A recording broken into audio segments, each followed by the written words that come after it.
안녕하세요. KDN 국제훈련원에서 제공하는 파워포인트 성경 공부 시간입니다. 지금 우리는 바로 사람에 대해서 하나님의 형상, 특별히 그 영혼 속에 들어있는 5가지 하나님 형상에 대해서 공부를 하고 있습니다. 그 중에서 지난 시간에는 영원성에 대한 내용을 우리가 공부를 했습니다. 특별히 영원성의 가치, 그리고 인간이 가지고 있는 영원성의 본능, 그리고 영원성이 없이는 결코 만족할 수 없다는 것, 그리고 성경은 영생을 얻기 위해서 기록되었다는 것, 그리고 영원한 삶을 이제 추구해야 된다는 것, 이런 부분들을 우리가 이제 살펴봤습니다. 세상에 와서 우리가 세상에 대한 공부는 참 수십 년을 하는데 우리 인생에 있어서 어떻게 보면 정말 가장 중요한 곳인 영생의 나라, 천국과 영원한 삶에 대해서는 단 한 달도 1년은 고사하고 단 한 달도 제대로 공부하지 않는 것은 어떻게 보면 모순이 아닐 수 없습니다. 이제 우리가 영원한 삶에 대해서 연구하고 공부해야 합니다. 이것이 오늘의 승리의 삶의 비결이 될 수가 있기 때문에 그렇습니다. 세상적인 것만 가지고는 결코 우리가 만족할 수 없다는 것 다시 한번 우리 기억을 하시면서 이제 영원성을 좀 이 시간에는 활용하자. 우리가 영원한 것들을 이제 알았으면은 이것을 아는 것으로 그치지 말고 이걸 좀 이제 활용할 수 있어야 되겠다. 우리가 성경을 공부를 하는 거 참 중요합니다. 그렇지만은 이 공부하고 아는 것을 새로운 지식으로만 들어버리면은 처음 들을 때는 은혜가 되지만 내 삶에 별로 유익이 되지 못하고 영향력을 미치지 못합니다. 그래서 이 시간에는 영원성을 이제 활용하자. 네, 한번 복습 삼아서 한번 마음으로 따라해 보시기 바랍니다. 영원성을 이제 활용하자. 네, 그래서 아무리 좋은 것이라도 활용하지 못하면 아무것도 아닙니다. 그러나 활용을 할 줄 알면은 거기에는 아주 놀라운 능력들이 나타나게 되는 것이죠. 자, 우리가 이 영원성이라고 하는 영생의 소망, 영생의 복음을 바르게 활용을 하면 6가지의 아주 중요한 유익을 얻습니다. 그 첫 번째는 소망을 얻습니다. 그래서 이것을 우리가 소망의 행복이다 이렇게 말합니다. 영원성을 바르게 활용하면은 행복을 누리게 되는데 바로 이 6가지의 행복을 누리게 됩니다. 첫째는 소망의 행복, 두 번째는 부요함의 행복을 누리게 되고, 세 번째는 포기할 수 있는 행복을 누리게 됩니다. 그 다음에 네 번째는 다른 사람을 위해서 뭔가 할 수 있는, 또 하려고 하는 사랑의 행복을 누리게 되고, 그 다음에는 그 나라를 이제 우리가 들어갈 준비를 하면서 살기 때문에 준비하는 행복을 누리게 됩니다. 그 다음에는 세상을 살아가면서 때로는 우리가 잃어버려야 될 때들이 많은데 때로는 우리가 목숨도 버려야 될 때가 있습니다. 이러한 때 영생의 확실성이 있다면 담대할 수 있죠. 그래서 이것을 담대함의 행복이다 이렇게 이야기를 합니다. 진화론이나 인본주의에서는 전혀 이런 부분들을 알 수도 없고 누릴 수 없는 부분들입니다. 어떻게 사람이 죽음 앞에 담대할 수 있고 어떻게 사람이 포기하면서 살 수 있겠습니까? 다른 사람을 위해서 어떻게 희생하면서 사는 것을 행복이라고 말할 수 있을까요? 아무것도 없는데 어떻게 부요함의 행복을 누릴 수 있겠습니까? 이것은 바로 창조론, 성경, 하나님의 말씀을 통해서 영생을 아는 사람들이 누릴 수 있는 놀라운 하나님의 은혜가 될 수 있는 것이죠. 자, 이걸 좀 더 이제 우리가 세부적으로 정리를 해보면, 먼저 첫째는 소망의 행복을 누리라. 이제 그런 말입니다. 소망의 행복. 사람은 세상을 살아가면서 소망이 절대로 필요합니다. 아무리 좋은 걸 먹고 마셔도 내일에 대한 희망이 없다면은 이거는 뭐라 그럴까요? 동물과 다를 바가 없습니다. 돼지나 소나 얼마나 잘 먹입니까? 그렇지만은 이런 동물들이 내일에 대한 희망이 있습니까? 미래에 대한 소망이 있습니까? 아무것도 없는 것이죠. 그래서 이제 우리가 영원한 나라를 우선 잘 알고 여러분들이 이제 앞으로 계속 공부를 해 나가겠습니다만은 성경을 통해서 우리는 천국을 잘 알 수 있습니다. 꼭 무슨 입신을 하고 뭐 환상을 봐야만 하는 게 아니라 성경은 그 나라에서 오신 분이 그 나라에 대해서 소개한 내용이잖아요. 그게 바로 사복음서고, 또 그 나라가 임하는 장면을 보고 기록한 사람이 바로 사도 요한입니다. 또 사도 바울 같은 사람은 그 나라에 직접 가서 보고 와서 그 나라를 증거한 사람이에요. 그래서 우리가 성경을 통해서 천국을 정확히 알 수 있고, 성경이 보여주는 그 천국을 가장 잘 정리해 놓은 곳이 요한계시록 21장, 22장입니다. 그래서 우리 성도들은 그 요한계시록 21장, 22장의 새하늘과 새 땅, 그게 바로 천국입니다. 그 나라를 바르게 이해하고 그 나라를 이렇게 묵상하는 게 중요합니다. 아침에도 그 나라를 묵상하고 저녁에도 잠자리에 들기 전에 그 나라를 한번 묵상하고 그러면은 소망이 생기는 겁니다. 이것이 우리에게 굉장히 중요한 것이죠. 그래서 이런 믿음을 가졌던 사람들은 이것을 가리켜서 산 소망이다. 또 뭐 복스러운 소망이다. 이렇게 이야기들을 하는 것을 우리가 성경을 통해서 볼 수가 있습니다. 베드로 사도는 베드로전서 1장 3절로 4절에서 바로 이 하늘의 기업에 대한 소망을 가리켜서 산 소망이다. 이렇게 이야기를 했습니다. 베드로도 처음에는 다윗 왕국이 예수님 통해서 이루어질 것으로 생각하고 세상적인 개념으로 누가 더 높은 자리에 앉을 거냐 이런 것 때문에 다투고 분쟁했던 부끄러움이 있었던 사람입니다. 그러나 나중에 그가 성령 받고 나서 하늘의 기업을 알고 난 다음에는 세상에서 뭐 얼마나 높으냐 낮으냐 이런 거에 신경 쓰지 않습니다. 그리고 그는 하늘의 기업에 대한 소망을 이야기하죠. 이것을 가리켜서 베드로는 산 소망이다 이렇게 이야기합니다. 자, 예수님 믿는 사람들을 잡아 죽이던 사람 바울이 예수님 만나고 나서 그 다음에 천국을 갔다 오죠. 그는 천국을 세 번째 하늘이라고 이야기를 했습니다. 그런데 그가 천국 갔다 온 다음에 그는 이 천국에 대한 소망을 뭐라고 이야기하냐면 복스러운 소망이다 이렇게 이야기하는 것을 볼 수가 있습니다. 그들이 이야기한 내용을 말씀을 한번 읽어보죠. 베드로전서 1장 3절로 4절을 보면은 찬송하리로다. 우리 주 예수 그리스도의 아버지 하나님이 그 많으신 긍휼대로 예수 그리스도의 죽은 자 가운데서 부활하심으로 말미암아 우리를 거듭나게 하사 산 소망이 있게 하시며 이 산 소망이 뭐냐? 썩지 않고 더럽지 않고 쇠하지 아니하는 기업을 얻게 하시나니 곧 너희를 위하여 하늘에 간직하신 것이다. 이렇게 증거하고 있습니다. 결국 그는 이런 소망 때문에 그는 나중에 십자가에 거꾸로 매달려서 순교하는 그런 위대한 삶을 살게 됐던 것입니다. 하늘의 소망은 이렇게 현실 속에서 아주 세상을 이길 수 있는 능력이 되는 거죠. 자, 사도 바울은 디도서 2장 13절에서 복스러운 소망과 우리의 크신 하나님 구주 예수 그리스도의 영광이 나타나심을 기다리게 하셨다. 그래서 이 사람은 하늘의 소망을 복스러운 소망이다 이렇게 이야기를 했습니다. 이런 소망 때문에 그는 감옥에 갇혀서 정말 채찍을 맞고 매를 맞으면서도 오히려 막 기뻐했고 감사하고 찬양할 수 있었던 것이고 그런 그 믿음이 묶여있던 현실의 감옥을 이렇게 다 깨트려버리는 능력을 기적을 일으키게 됐던 것입니다. 그래서 참 우리도 역시 이런 믿음을 가지고 참 살아야 됩니다. 하늘의 소망. 그래서 계시록 21장 22장의 천국을 이렇게 묵상하면 그 나라에 대한 소망이 생깁니다. 그래서 이 소망의 행복을 누릴 수 있기 바랍니다. 두 번째는 부요함의 행복을 누리십시오 그랬습니다. 부요함. 우리는 보통 부요함 그러면은 물질적인 것만을 주로 이제 생각을 합니다. 그래서 내가 물질적인 게 없으면은 나는 인생에 실패했다.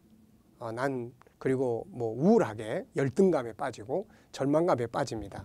세상 것들이 좀 있으면은 막 성공했다고 생각을 하고 그래서 교만에 빠지고 다른 사람들 막 무시하고 사치하고 방탕하고 이렇게 되는 거죠. 근데 우리 그리스도인들은 하늘을 아는 사람들은 이런 인생관을 가져서는 안 됩니다.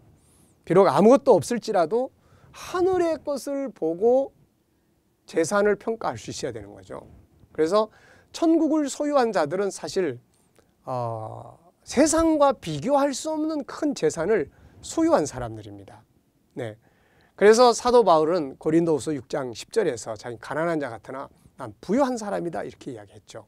그리고 야고보 장로는 야고보서 1장 9절로 10절에서 우리 가난한 자들에게 오히려 자부심을 가지고 세상을 살아야 된다 이런 것들을 우리에게 이제 말씀하고 있습니다.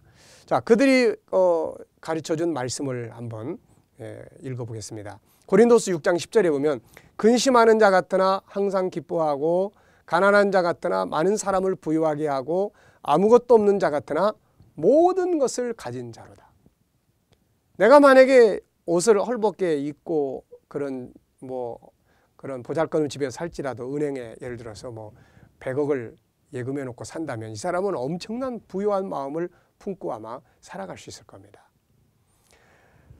전에 노숙자 가운데 한 분이 나중에 알고 보니까 뭐 50억의 재산을 가지고 있으면서도 그가 다른 사람들이 와서 돈 달라고 그럴까봐, 친척들이 와서 돈 달라고 그러고 귀찮게 할까봐 삶은 그냥 노숙자 생활을 살았다고 하는 이 사람에 대한 기사들을 우리가 본 일이 있습니다. 그 사람은 아마 노숙자의 생활을 해도 마음은 늘 부유했을 겁니다. 왜냐하면 은행에 많은 돈을 예치했기 때문에 그렇죠. 그래서 우리가 세상을 부유하게 사는 것은 눈에 보이는 것들이 많아서가 아니라 하늘의 나라에, 정말 내가 돌아가서 누리게 될 하늘에 나를 위해서 예비된 그 풍성한 하늘의 기업이 정말 풍성하다는 것을 이제 바르게 알게 될 때에 우리의 마음의 부유함을 누릴 수가 있게 되는데, 바울은 가서 보고 온 사람이기 때문에 너무나 정확하게 잘 알죠. 그래서 바울은 정말 아무것도 없는 자 같으나 나는 모든 것을 가난한 자다, 가진 자다, 이렇게 이야기를 한 것입니다. 예수님의 형제인 야고보 장로도 역시 야고보서 1장 9절 10절에서 낮은 형제는 자기의 높음을 자랑하라. 가난하다고 열등감에 빠져있지 말고 자기의 높음을 자랑해라. 왜? 우리 성도들은 가난한 자가 아닙니다.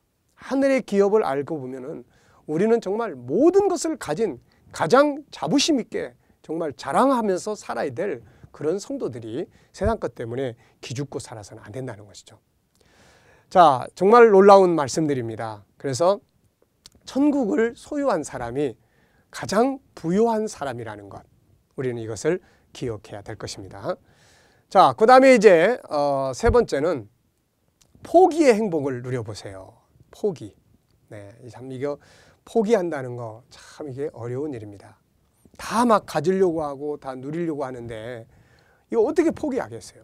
근데 뭔가 이게 포기하고 내가 그것을 내려놓을 수 있으면 그만큼 우리의 무거운 짐은 없어집니다. 평안해지는 것이죠. 그리고 무엇보다도 내가 마음을 비우고 욕심을 버리고 뭔가 포기하기 시작하면은 사람들과의 화목의 관계가 이루어집니다. 정말 화목보다 좋은 행복의 비결은 없잖아요. 그래서 우리가 조금씩만 포기할 수 있다면은 우리는 행복하게 살 수가 있게 되는 것입니다. 근데 어떻게 포기할 수 있겠습니까? 우리가 이 뭔가 세상적인 것들을 포기하려면 이것보다 더 좋은 것들을 알고 있어야 되죠. 그래서 어린아이들이 자기들이 가지고 있는 과자나 뭐 사탕 이런 거 달라고 그러면은 아이들이 잘 안 줍니다. 그런데 이 아이들에게 더 큰 것을 딱 갖다 주면은 자기들이 가지고 있는 것을 포기해 버리죠.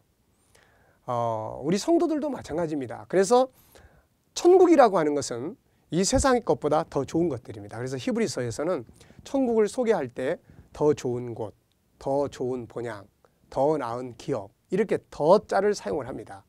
맞습니다. 이 세상 것보다 더 좋은 것이 바로 천국입니다. 그래서 천국을 우리가 믿는다면 이제는 정말 그것을 믿고 하나씩 하나씩 이렇게 때로는 얻으려고만 하지 말고 포기할 줄도 아는 이런 믿음과 삶을 가지면 우리의 삶이 훨씬 더 풍요로워지게 될 것입니다. 자, 예수님이 세상에 오셔서 보여주신 것이 바로 그런 것입니다. 그분이 마태복음 4장 1절로 11절을 보면은 40일 동안 금식 기도를 하셨죠. 그런데 그분이 40일 동안 금식 기도하신 목적이 뭐냐? 뭐 얻으려고 금식 기도한 게 아니에요. 40일 동안 금식 기도하고 난 다음에 그분은 세 가지를 버립니다. 먹고 마시는 것, 그 다음에 또 하나는 명예, 그 다음에 또 하나는 부귀와 영화. 마귀가 와서 그거 주겠다고 그러니까 예수님이 다 그거 버리시는 장면을 보게 됩니다. 예수님에게 우리가 배워야 될 것이 바로 예수님은 이 세상이 일터라고 보신 거죠. 일터. 이 세상은 일하는 곳입니다. 그래서 요한복음 9장을 읽어보면은 예수님께서는 지금은 우리가 낮이기 때문에 일해야 된다. 밤이 오면 아무것도 할 수 없다. 주님은 이 세상에서 우리가 모든 걸 다 누리는 곳이 아니라 하나님의 기쁘신 일을 이루기 위한 일터라고 말씀한 거죠. 일꾼에게 욕심이 필요 없는 겁니다. 일꾼은 일하는데 필요한 것만 있으면 되죠. 그리고 열심히 일하고 돌아가는 겁니다. 그리고 나면 우리가 돌아가는 우리 집, 우리 고향, 우리 집에서 우리의 상급을 누리게 되는 것이죠. 자, 천국에 대한 믿음, 이것을 확실하게 가지면 그 다음에는 좀 포기해보는 이런 노력들을 한번 해보시기 바랍니다. 마음을 조금씩 비워보면 천국에 대한 믿음이 없으면 이게 참 버리기 어렵습니다. 사람은 뭔가 소유하고 살도록 만들어졌기 때문에, 그런데 천국을 알면 조금씩 한번 포기를 해보십시오. 이거 없어도 하늘에 다 있다. 이거 없어도 하늘에 다 있다. 그러면 마음이 좀 더 평안해지고 가볍고 오히려 기쁨이 오게 될 것입니다. 육신적인 것들이 꽉꽉 채워져야 기쁨과 행복이 있다고만 생각하시면 안 됩니다. 조금 더 포기해버릴 때 오히려 기쁨이 있게 되는 것이죠. 자, 포기의 행복을 한번 누려볼 수 있기를 바랍니다. 자, 네 번째는 이제 사랑의 행복을 누려보세요 그랬습니다. 자, 천국을 아는 사람들, 그리고 우리 기독교인들이 가지고 살아야 될 목적이 무엇일까요? 그것은 바로 다른 사람의 영혼을 구원하는 것입니다. 그러면 다른 사람의 영혼을 구원하기 위해서는 나 중심으로 살면 안 되고 그 사람 중심으로 배려하고 생각하는 거죠. 이것을 가리켜서 우리가 사랑이라고 이야기를 합니다. 물론 이 사랑성에 대해서는 이 다음에 계속해서 구체적으로 공부를 하겠습니다만은, 천국을 아는 사람들은 인생의 목표가 세상 사람과 달라야 돼요. 바로 천국에 저 사람 같이 데리고 들어가야 된다. 이게 바로 우리가 그 사람을 위해서 희생하고 헌신해야 될 이유고 목적인 겁니다. 그래서 이것을 가리켜서 우리는 사랑의 행복이다, 이렇게 이야기를 합니다. 천국을 가진 사람들은 그 다음에 관심이 사람의 생명을 구원하는 데 관심을 둬야 된다. 누가복음 15장 3절로 10절에서는 잃어버린 한 마리 양을 찾기 위한, 또 탕자의 비유를 통해서 하늘에서 진짜 기뻐하시는 일이 사람을 구원하는 일이라는 것을 우리에게 보여주고 있습니다. 그렇습니다. 기쁨 중에 가장 큰 기쁨은 바로 생명을 구원하는 기쁨입니다. 세상 사람들은 다른 사람의 생명을 희생시키고 오히려 다른 사람들을 정말 속이고 다른 사람들에게 피해를 입히면서도 자기 이익만을 추구하면 되는 것으로 생각합니다. 왜? 많은 걸 가지는 것이 성공으로 생각하기 때문에 그런 것이죠. 그렇지만은 우리 하늘의 백성들, 예수 그리스도의 백성들은 그런 기쁨보다는 사람의 생명을 구원하는 기쁨을 누리면서 살 줄 아는 것, 이것이 바로 우리가 가져야 될 참된 기쁨입니다. 다섯 번째는 바로 준비의 행복을 누려보십시오, 이런 말씀을 드립니다. 준비. 옛날에 우리가 어렸을 때 이렇게 소풍 가는 날을 생각을 하면은 그 전날 저녁에 잠을 못 이뤘던 이런 추억들이 아마 있을 겁니다. 사람이 뭔가를 이렇게 좋은 일을 준비한다는 것, 결혼을 하기 위해서 남녀가 준비를 한다면 아마 그 전날은 잠을 못 이루게 되겠죠. 또 어떤 좋은 일이 내일 벌어진다, 그러면 그 전날은 그걸 준비하기 위해서 잠을 못 이루게 되는 것입니다. 맞습니다. 우리 모든 인간들은 세상에 사는 것으로 다 끝나는 게 아니고 하나님 앞에 다 서게 되죠. 정말 수많은 천군 천사들 앞에 서게 됩니다. 그리고 수많은 성도들 앞에서 서게 됩니다. 자, 우리가 모두 다 그분 앞에, 또 수많은 천군 천사들 앞에, 앞서간 성도들 앞에 다 서게 되는데, 문제는 이제 어떤 모습으로 서게 되느냐는 것이죠. 그런 거 한번 생각해 보셨나요? 자, 수많은 천군 천사들이 우리를 보고, 야, 정말 저분은 세상에서 멋있게 사는 사람이다.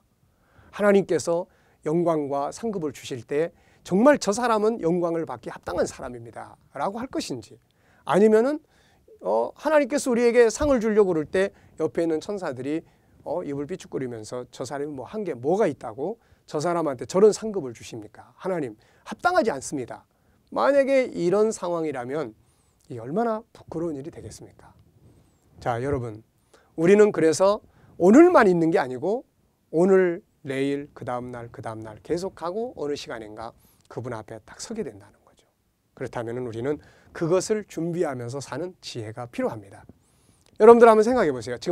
지금 선다면 여러분들은 어떤 모습으로 설 수 있을 것 같습니까? 뭐 칭찬받는 모습입니까? 아니면은 책망받는 모습입니까? 아니면 부끄러운 모습입니까? 아니면 영광스러운 모습입니까?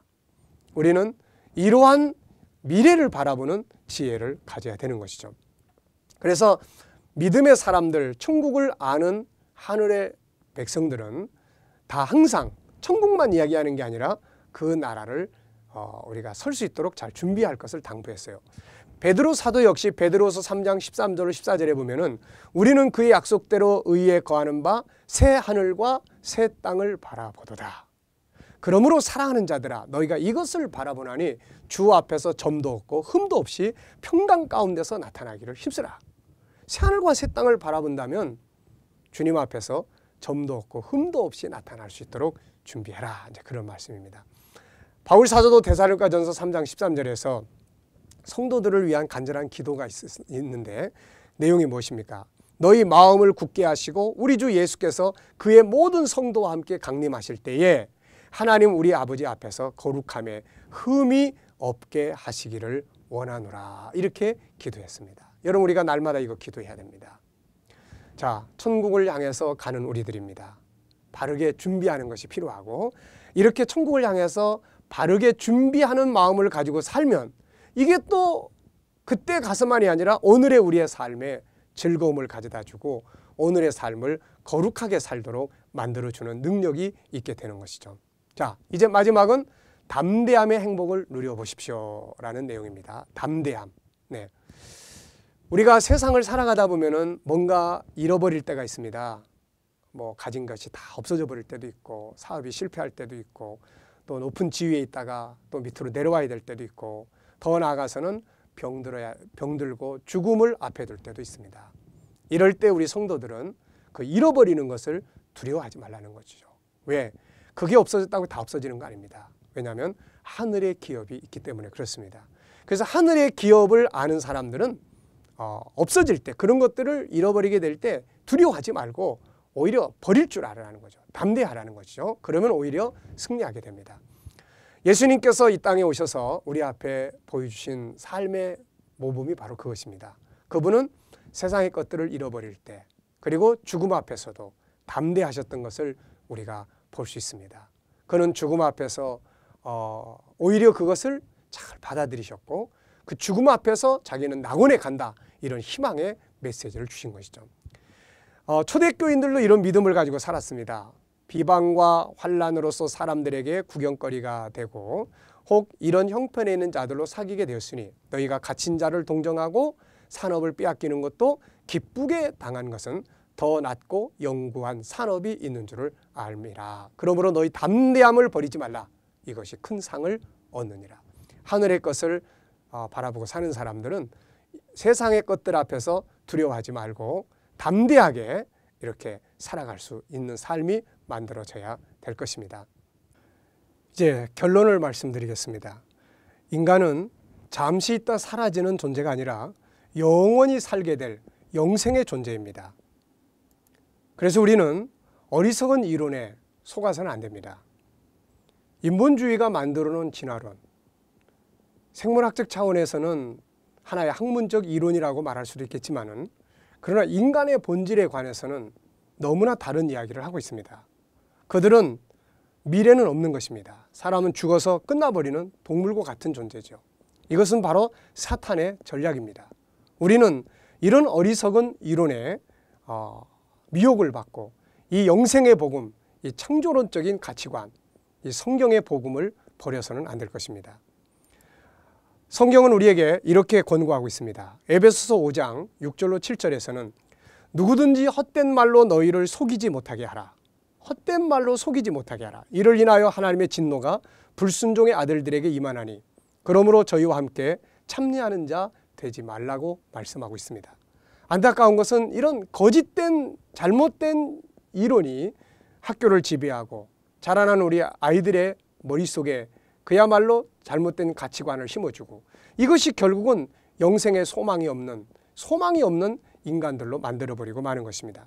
요한복음 8장 44절에서는 저는 처음부터 살인한 자요 진리가 그 속에 없으므로 진리에 서지 못하고 거짓을 말할 때마다 제 것으로 말하나니 이는 저가 거짓말장이요 거짓의 아비가 되었음이니라. 이렇게 말씀하고 있습니다. 다시 말하면 모든 거짓 사상은 바로 사탄으로부터 나오고 있다는 사실을 예수님께서 증거해주고 있는 것입니다.